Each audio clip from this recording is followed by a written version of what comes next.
Here is the first episode of Loki Season 3. Those who have not seen it, you will find the link in the description below. Currently, this is the second episode of Loki Season 3. I know the video is late, but it was necessary to cover the trailer of Fantastic Four as well. So forgive the grudges and move ahead. If you have come to the channel for the first time, then please subscribe to the channel because I give only Marvel content on this channel. So being a fan, this much is expected, so do not forget to subscribe. Currently, and welcome all of you to the Watcher Show. Miss Minute is asking Mobius to speak a few lines for a new improv TV video, and as we saw in the first episode that Mobius does not want to do this. That's why he leaves from here, and it looks like he does not even care about it. While Gwen has not yet told anyone about the green cape that she saw in her dream, Gwen decides that whatever nightmare she has seen, she will keep it to herself, and then we see Gwen after this. Gambit and Grand Jimmy is in Helltown on Earth 616. Technically, this place is in Bialia. In fact, this place is not completely hell, but it is adjacent to it. It is the kind of place where blocks in a town have been created for dark wizards, vampires, strange monsters, and demons who have been displaced. It is only Helltown that shows this thing in a civilized way. There is also a fight club here which is called Muffy Cuffs. The TVA team has come to Hell because they think that the cause of the death that is spreading in the timelines can be something from here or some such demon or some such being that belongs here. Also, this being has also been successful in attacking different timelines and is also showing them a glimpse of the inside of TVA. All these people are the same who have never seen TA. Even their worst fears and their failures are also being brought to the fore.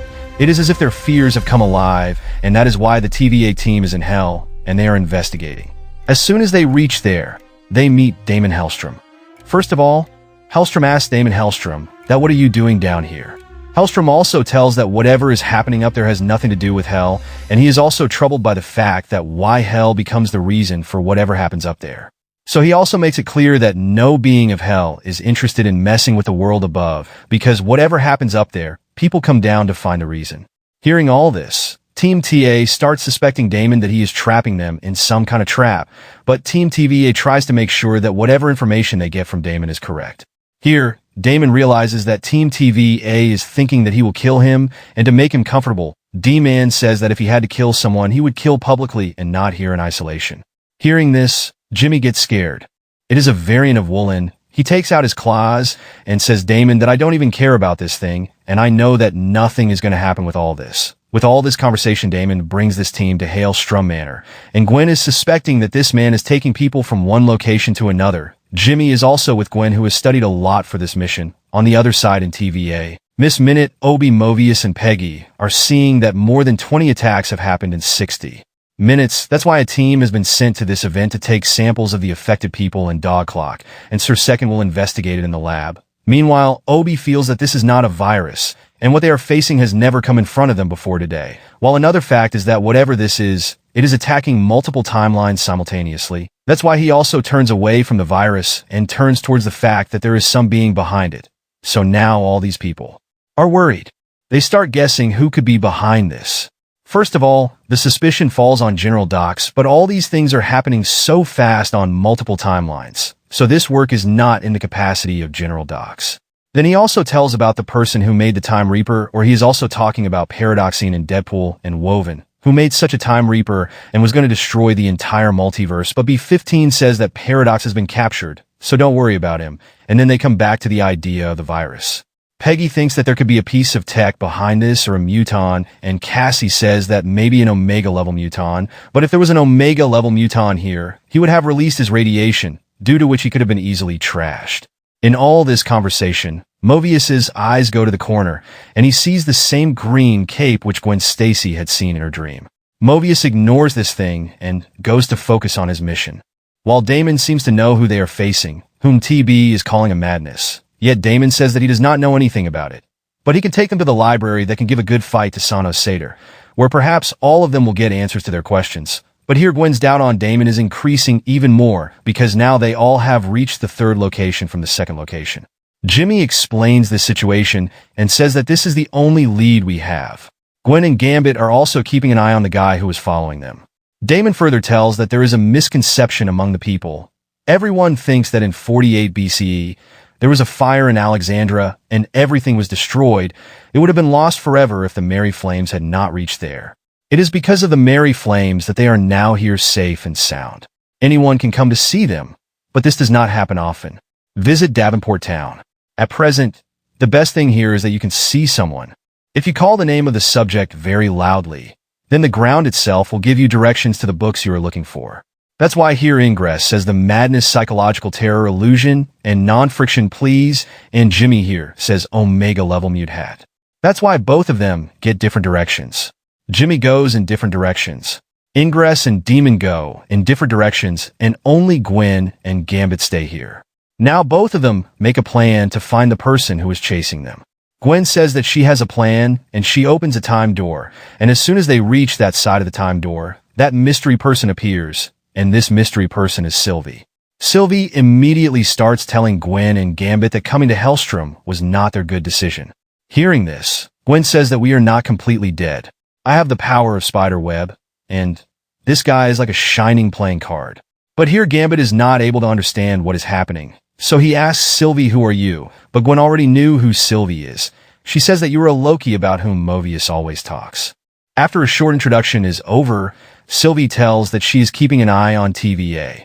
Earlier, she also suspected Damon, but he is not there because if he had to do something, he would have already done it, and at this point Sylvie also knows what kind of madness TVA is facing, and the result of this thing is also known that how terrible it can be in the future.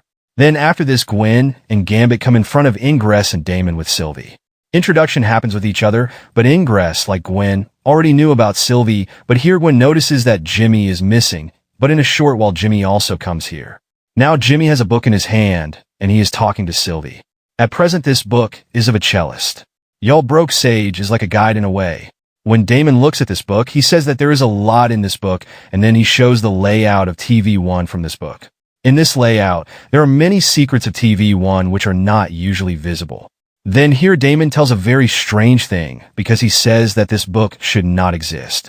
I saved this book when Hugh Romans lived there. At that time, there were many such secrets, and I think they still exist. That is why now they will come across something that was always hidden under their nose. On the other hand, we see that in TV1, Movie is tired of his work, and he is taking a bath, but suddenly his eyes go to that green cape again. That is why he starts following it, and he also starts doubting whether it is Loki, and he also calls him by the name Loki. Along with this, we are also shown a recording of Mobius, and this recording looks as if Miss Mint has recorded it. This means that whoever owns this green cape can also access Miss Mint in this clip. In it, Mobius is telling Miss Mint that if I did it once, I will have to do it again. The man in the green cape says that some time ago, I left TVA. I needed to see if we could save it, so I visited Tamlance and I saw that it was beautiful, but this place is also beautiful, and I want to fight for it because of what he did. I do want to know where he is or what he is doing, but I know that it is important. That's why I am here, so that I can keep fighting for this place. And as soon as Mobius turns, this mystery being injures Mobius. Mobius is on the bed and blood is flowing all around, and this second episode ends here. Now a question arises that who can be here, who cannot look back like poo? According to me, if this storyline is really strong, then show that variant of Loki here which has been made in the past, the multiversal tree which has been made this time, and Loki of 616.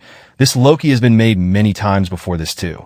In one of these looms, there is a variant of Loki which was used by Rumus to make the multiversal tree, and later Rumus made a loom again, but the Loki that was used last time to become the battery of the multiversal tree is still wandering, and when he came in this new loop, he saw this new TA, and now he wants to take everything back, even if things have changed in the loop. The TV is new, and all the workers and employees here are all new, but this Loki will claim that all this is a part of him. And when finally the incursion happens at last, then our 616 Loki will also be free from the multiversal tree, and this Loki who is making ketchup in broad daylight in TVA. So think Loki versus Loki. Both have the same power, but the only difference is that this Loki has already become a multiversal tree. He has seen himself being used and has more power than his 616 Loki. This is just my theory, which can never come true.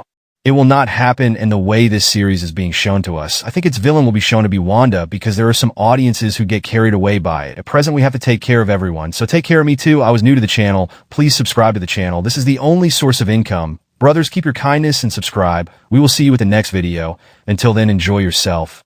Love you, take care, and bye.